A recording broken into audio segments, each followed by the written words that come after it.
할렐루야. 아멘. 오늘 또 귀하고 복된 날 주인들에 나오신 귀하신 성도님들을 축복합니다. 오늘 마가복음 13장 24절에서 27절 말씀을 본문으로 재림하실 예수님 이란 제목으로 말씀의 은혜를 나누겠습니다. 참으로 추운 겨울이 이제 가고 있습니다. 이번 주 수요일인가요? 보면은 우수가 이렇게 오고 있죠. 이제 우리 가까이에 봄이 오고 있습니다. 이번 한 주만 그래도 잘 보내면은 그 따뜻한 봄 기운이 더 우리에게 느껴질 것으로 생각합니다. 특별히 한절기에 건강 관리 잘 하시기 바랍니다. 예수님은 우리의 죄를 사시려고 십자가에서 돌아가셨습니다. 그러나 예수님은 사흘 만에 부활하셨습니다. 예수님은 40일 동안 제자들에게 보이시며 하나님의 일을 말씀하셨습니다. 그 예수님은 승천하셔서 하나님 보좌 우편에 앉아 계십니다. 그 예수님은 다시 오실 줄로 믿습니다. 재림하십니다. 초림의 예수님은 십자가를 지시기 위해서 오셨습니다. 재림의 예수님은 만왕의 왕이시며 만주의 주로서 영원토록 이 세상을 다스리기 위해서 오십니다. 그러므로 재림의 예수님은 큰 권능과 영광으로 오십니다. 예수님의 초림에 관해서는 우리가 많은 것을 알고 있습니다. 예컨대 요셉과 마리아, 베들레, 마국간의 구육, 양떼를 지키던 목자들, 천사들의 찬송, 동방박사들과 그들의 예물 등등 예수님의 초림에 관련된 요소들은 우리에게 비교적 친숙한 편입니다. 그러나 우리가 예수님의 재림에 대해서는 잘 알지를 못합니다. 오늘 본문은 예수님이 자신의 재림에 대해서 친히 말씀하신 내용입니다. 오늘 본문에서 예수님은 간결하지만 생생하게 자신이 다시 오실 때의 광경을 말씀하고 계십니다. 예수님이 다시 오시면, 재림하시면 죄악이 가득한 처음 하늘과 처음 땅은 사라집니다. 그 대신 빛과 사랑이 넘치는 새 하늘과 새 땅이 도래합니다. 성도들은 영광의 몸으로 변화되어 새 하늘과 새 땅에서 예수님과 영원토록 행복을 누리며 살게 됩니다. 그러므로 디도서 2장 13절 말씀과 같이 예수님의 재림은 우리에게 복스러운 소망이 됩니다. 요한계시록 22장 20절에서 예수님은 내가 진실로 속히 오리라 라고 말씀하셨습니다.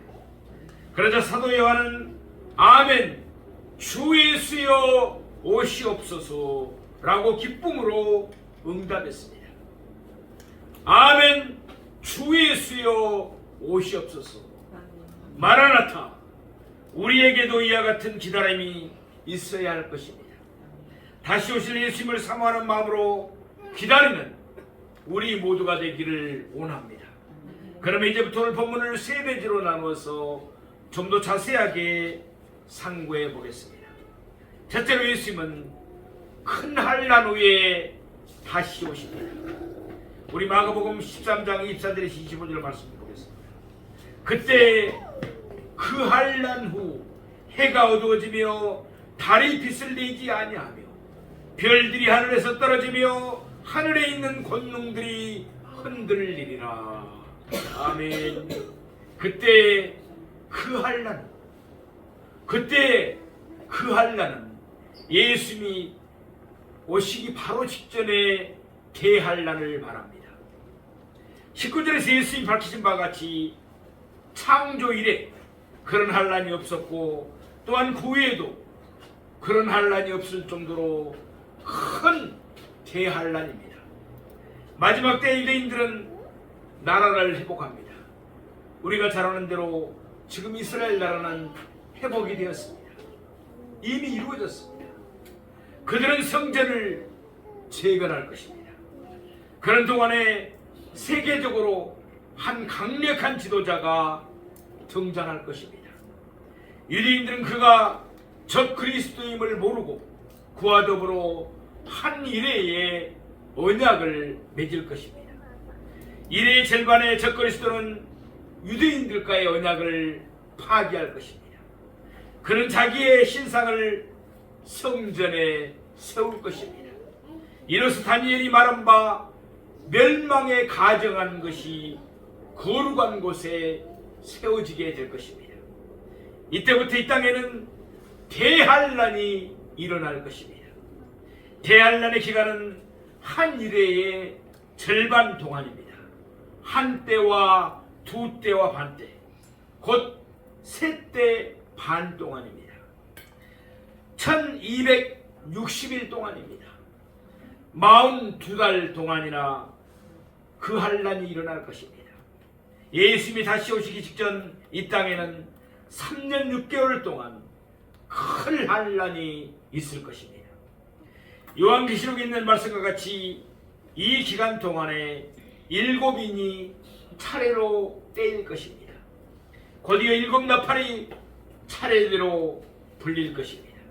그런 후에 7대접이 차례대로 쏟아질 것입니다. 갈수록 재앙의 정도도 심해지지만 갈수록 속도도 빨라집니다. 예컨대 7인이 떼일 때는 한 달에 한 인이 떼입니다. 그런 다음 7나팔이 불릴 때는 한 주에 한 나팔이 불립니다. 그러다가 7대접이 쏟아질 때에는 매일 한 대접씩 쏟아집니다. 그러니 한 날의 날들이 길어지면 모든 육체가 구원을 얻기가 어렵습니다. 그래서 하나님은 자기가 택하신 자들을 위하여 그날들을 감하셨습니다. 이미 큰 대환란의 기간은 3년 6개월로 정해져 있습니다. 이 하나님은 하루의 길이를 3분의 2로 단축시키시면서 그만큼 큰 환란의 기간을 감하기로 작정하셨습니다. 그때 거짓 그리스도들과 거짓 선지자들이 일어날 것입니다. 그들은 이적과 기사를 행하면서 보라 그리스도가 여기 있다, 보라 저기 있다 하면서 사람들을 미혹할 것입니다. 그러나 하나님의 택하신 자들은 미혹을 받지 않습니다. 하나님께서 돌보시기 때문입니다. 그렇지만 하나님이 택하신 자들도 스스로 주의하고 조심하고 삼가야 합니다. 이를 위해 예수님은 모든 일을 미리 말씀하셨습니다. 그러므로 하나님의 택하신 자들 곧 성도들은 성경에 기록된 하나님의 말씀을 따라서 처신을 해야만 합니다. 곧이어 예수님은 오늘 본문에서 대환란이 있은 후 천체의 질서가 붕괴될 것을 4가지로 말씀하십니다. 첫째는 해가 어두워집니다. 두 번째로는 달이 빛을 내지 않습니다. 세 번째로는 별들이 하늘에서 떨어집니다.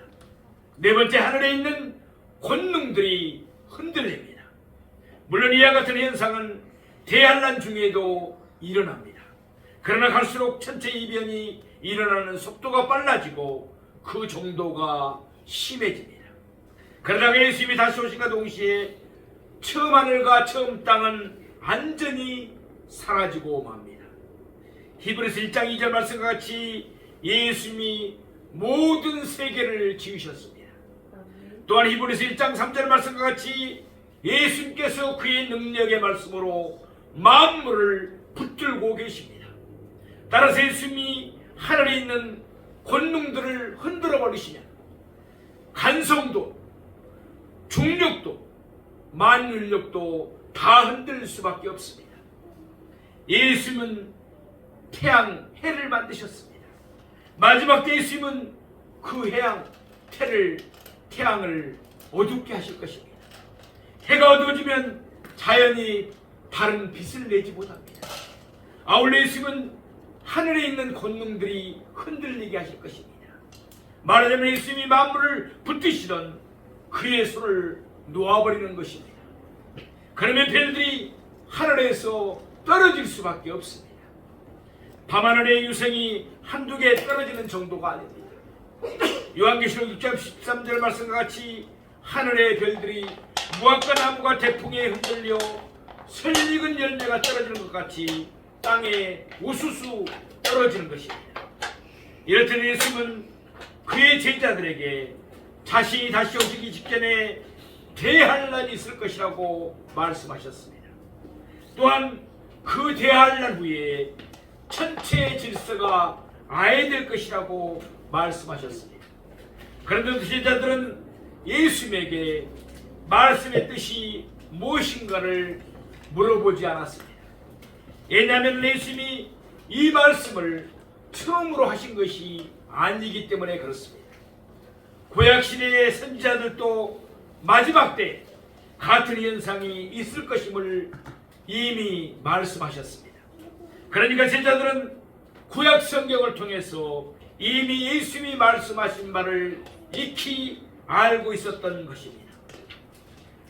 예컨대 이사야 13장 10절 말씀입니다.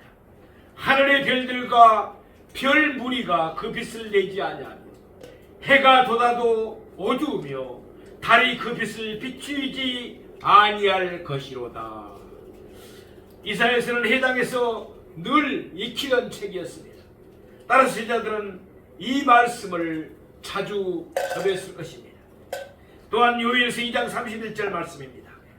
여호와의 크고 두려운 날이 이르기 전에 해가 어두워지고 달이 핏빛같이 변하려니와 라고 말씀합니다. 사도행전 2장 20절 말씀을 보면 사도 베드로는 그의 첫 설교에서 요엘서에 있는 이 말씀을 인용하고 있습니다. 사랑하시는 성도 여러분, 마지막 때에 관하여 구약의 선지자들이나 예수님이나 또는 신약의 사도들이나 모두 똑같이 말씀하고 있습니다. 이는 무엇을 뜻합니까? 성경이 누구의 손으로 기록되었든지 성경의 온 저자는 한 분, 하나님이시라는 사실을 우리가 알 수 있습니다. 그러므로 성경에 기록된 말씀을 받을 때 사람의 말로 받지 맙시다. 하나님의 말씀으로 받아야 합니다. 그래야 하나님의 말씀이 살아서 역사하여서 우리의 심령을 굳게 붙들어 줍니다. 성경이 하나님의 말씀임을 굳게 믿는 우리 모두가 되기를 바랍니다. 둘째로 예수님은 구름을 타고 다시 오십니다. 우리 마가복음 13장 26절에 있는 말씀을 보겠습니다. 그때 인자가 구름을 타고 큰 권능과 영광으로 오는 것을 사람들이 보리라. 아멘. 그때, 그러니까 해가 어두워지며 달이 빛을 내지 아니며 별들이 하늘에서 떨어지며 하늘에 있는 권능들이 흔들릴 때를 말합니다. 온 천지가 어두울 때입니다. 물론 그때가 오래 지속되지는 않을 것입니다. 전체의 질서가 붕괴되는 현상은 지극히 짧은 기간 만에 나타날 것입니다. 인자가 구름을 타고, 인자는 사람의 아들이란 뜻입니다. 예수님은 자신을 가르쳐 말씀하실 때 인자라는 칭호를 자주 사용하셨습니다. 다니엘서 7장 13절에서 14절 말씀과 같이 인자는 메시아 곧 그리스도를 뜻하는 칭호였습니다. 다니엘서 7장 13절 말씀입니다. 내가 또 밤 한상 중에 보니 인자 같은 이가 하늘 구름을 타고 와서 옛적부터 항상 계시던 이에게 나아가 그 앞으로 인도되네. 아멘. 다니엘은 한상 가운데서 인자 같은 이가 구름을 타고 오는 것을 보았습니다. 시편 104편 3절 말씀과 같이 하나님은 구름을 자기 수레로 삼으십니다. 또한 이사야 19장 1절 말씀과 같이 하나님은 구름을 타고 다니십니다. 예수님은 하나님이십니다. 따라서 예수님이 다시 오실 때 구름을 타시는 것은 너무나 당연한 일입니다. 이때 예수님은 큰 권능으로 오신다고 말씀했습니다. 예수님은 하늘과 땅의 모든 권세를 가지셨습니다. 따라서 예수님은 그의 큰 권능으로 처음 하늘과 처음 땅을 사라지게 하시고 새 하늘과 새 땅이 도래하게 하십니다. 또한 예수님은 모든 것을 심판하실 권세도 가지셨습니다. 요한계시록 19장 20절 말씀처럼 예수님은 적그리스도를 비롯하여 거짓 그리스도들과 거짓 선지자들을 유황불이 붙는 못에 던지실 것입니다. 또한 데살로니가후서 1장 8절 말씀처럼 예수님 믿지 않은 자들에게 형벌을 내리실 것입니다. 초림 예수님은 불의한 자들에게 신문을 받으시고 정죄를 당하셨습니다. 그리고는 십자가에 처형되셨습니다. 그러나 재림 예수님은 그의 큰 권능으로 불의한 자들을 정죄하시고 심판하십니다. 그리고는 그들에게 영원한 멸망의 형벌을 내리십니다. 이때 심판을 받는 이들은 이와 같이 부르짖을 것입니다. 요한계시록 6장 16절 말씀입니다. 산들과 바위에게 말하되 우리 위에 떨어져 보좌에 앉으신 이의 얼굴에서와 그 어린 양의 진노에서 우리를 가리라. 예수님의 심판이 너무나 무섭고 두렵기 때문입니다. 스가랴서 14장 6절 말씀입니다. 그날에는 빛이 없겠고 광명한 것들이 떠날 것이라. 오늘 본문에서 예수님이 말씀하신 대로 그날에는 해가 어두워지며 달이 빛을 내지 아니하며 별들이 하늘에서 떨어지며 하늘에 있는 권능들이 흔들릴 것입니다. 계속해서 스가랴 14장 7절 말씀입니다.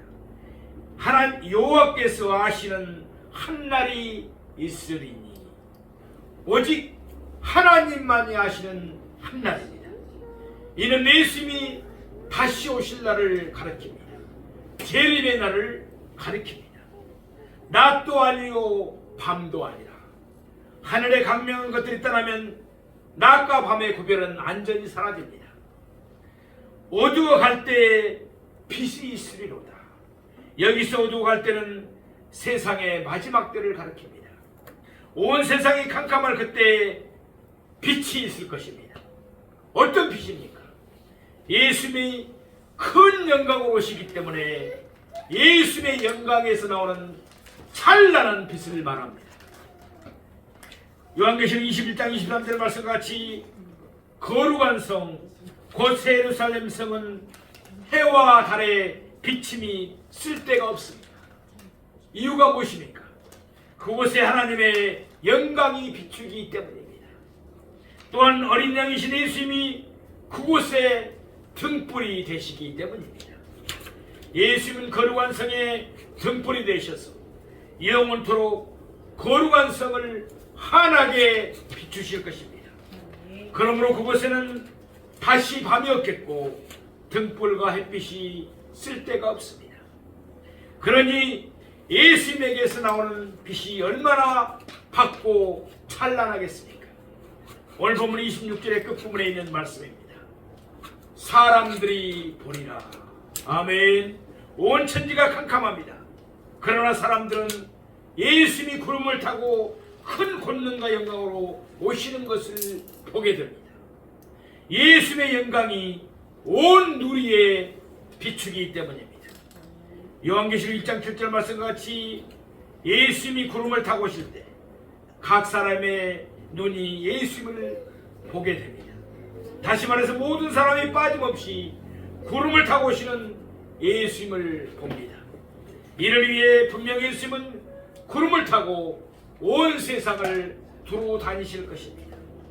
따라서 이때 산으로 도망가서 굴 속에 숨어있던 성도들도 모두 다 굴 밖으로 나올 것입니다. 그리고는 구름을 타고 큰 권능과 영광으로 오시는 예수님을 바라볼 것입니다. 이때 그들의 기쁨과 감격은 말로 표현할 수가 없을 것입니다.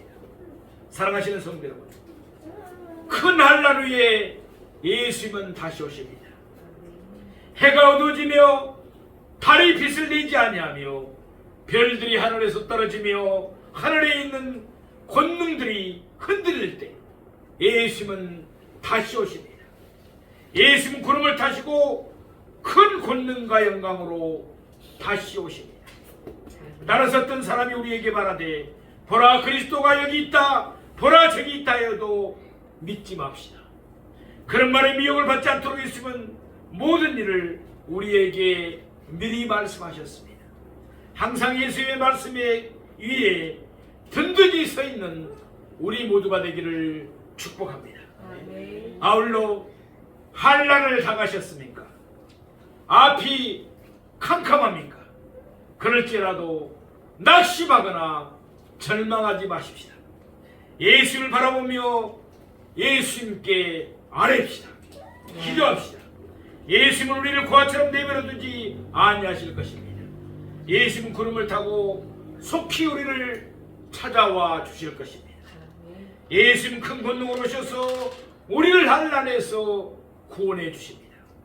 예수님은 큰 영광으로 오셔서 우리를 예수님 안에서 영화롭게 해 주실 것입니다. 그러므로 그 큰 한란 후 온 세상이 캄캄할 때 다시 오시는 예수님을 늘 소망 가운데 바라보는 우리 모두가 되기를 원합니다. 셋째로 예수님은 성도들을 모시기 위해서 다시 오십니다. 우리는 본문 마가복음 13장 27절 말씀 보겠습니다. 또 그때 그가 천사들을 보내어 자기가 택하신 자들을 땅끝으로부터 하늘 끝까지 사방에서 모으리라. 아멘. 또 그때는 예수님이 다시 오실 때를 말합니다. 재림의 때를 말씀하십니다. 대한란 후 온 세상이 캄캄할 때 예수님은 구름을 타고 큰 권능과 영광으로 다시 오십니다. 그 모습을 모든 사람들이 지켜보고 있을 때입니다. 그때 예수님은 천사들을 보내십니다. 천사들이 하는 역할은 여러 가지입니다. 천사들은 주로 하나님을 찬송합니다. 그러나 때로는 천사 가브리엘처럼 사람들에게 하나님의 특별 계시를 전하기도 합니다. 때로는 천사 미가엘처럼 성도들을 보호하기 위해서 악한 영들과 싸우기도 합니다. 마태복음 13장 39절 말씀을 보면 천사들이 세상 끝에 하는 역할이 있습니다. 예수님이 다시 오실 때 예수님은 천사들을 추수꾼으로 보내십니다. 그러니까 오늘 본문에서 예수님은 천사들을 추수꾼으로 세상에 보내시는 것입니다. 마태복음 13장 30절 말씀과 같이 추수꾼들은 먼저 가라지들을 거두어 불사르게 단으로 묶고 곡식은 모아 주인의 곳간에 넣습니다. 따라서 천사들은 먼저 예수님이 택하심을 받지 못한 자들, 곧 불신자들을 갈라내어 영원한 불못에 던져놓을 것입니다. 베드로서 3장 4절 말씀처럼 예수님의 재림을 믿지 않고 조롱하는 자들이 있습니다. 그때 그들은 두려움에 떨면서 부르짖을 것입니다. 요한계시록 6장 16절 말씀입니다. 산들과 바위에게 말하되 우리 위에 떨어져 보좌에 앉으신 이 얼굴에서 의야와 그 어린 양의 진노에서 우리를 가리라. 곧이어 천사들은 예수님의 택하신 자들, 곧 성도들을 땅끝으로부터 하늘 끝에서 사방에서 모이게 할 것입니다. 수직적으로는 땅끝으로부터 하늘 끝까지입니다. 그리고 수평적으로는 사방에입니다. 그러니 단 사람 한 사람도 빠뜨림을 받지 않는다는 뜻입니다. 요한복음 6장 39절에서 예수님은 이와 같이 말씀하셨습니다. 나를 보내신 이의 뜻은 내게 주신 자 중에서 내가 하나도 잃어버리지 아니하고 마지막 날에 다시 살리시는 이것이니라. 아멘. 예수님은 성도들 중에 단 한 사람도 잃어버리지 아니하십니다. 그리고 마지막 날에 예수님은 모든 성도들을 다시 살리십니다. 마지막 날에 예수님은 천사들을 보내서 모든 성도들을 다시 모으십니다. 이때 예수님 안에서 잠자는 성도들은 모두 부활합니다. 살아있는 성도들도 순식간에 호련히 다 변화됩니다. 그리고 데살로니가전서 4장 17절 말씀과 같이 모든 성도들은 구름 속으로 끌어올려 공중에서 예수님을 영접하게 되는 것입니다. 그런 후 요한계시록 19장 9절 말씀과 같이 성도들은 어린 양의 혼인잔치에 참여하게 됩니다. 그리고는 거룩한 성 새 예루살렘에서 영원히 예수님과 함께 살게 되는 것입니다. 요한계시록 21장 4절 말씀과 같이 거룩한 성 새 예루살렘에는 눈물이 없습니다. 다시는 사망이 없고 애통하는 것이나 고가는 것이나 아픈 것이 다시 있지 않습니다. 왜냐하면 저주 아래 있는 처음 것들 곧 처음 하늘과 처음 땅이 다 지나갔기 때문입니다. 아울러 요한계시록 22장 5절 말씀과 같이 그곳에는 다시 밤이 없습니다. 등불 갓빛도 쓸데가 없습니다. 왜냐하면 하나님의 영광이 두루 성도들에게 비추기 때문입니다.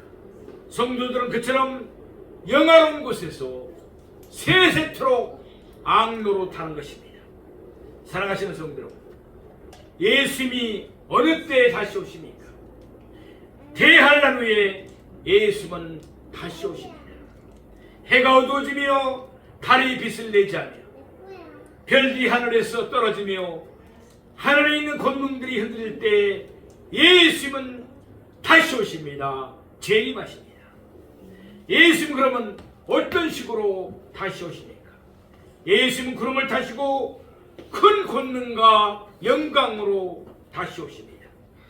그러니까 예수님은 결코 은밀하게 오지 않습니다. 예수님은 모든 사람들이 지켜보도록 공개적으로 오시는 것입니다. 예수님은 어떤 목적으로 다시 오십니까? 예수님은 천사들을 보내어 자기가 택하신 자들을 땅끝으로부터 하늘 끝까지 사방에서 모으시기 위해서 다시 오십니다. 예수님은 우리를 영접하여 예수님이 계신 곳에 우리도 항상 있게 하기 위해서 다시 오십니다. 이제 예수님이 그러면 왜 예수님의 재림이 예수님을 믿는 우리에게 복스러운 소망이 되는지를 이해하셨습니까? 아멘. 주 예수여 오시옵소서. 아멘. 마라나타. 아멘.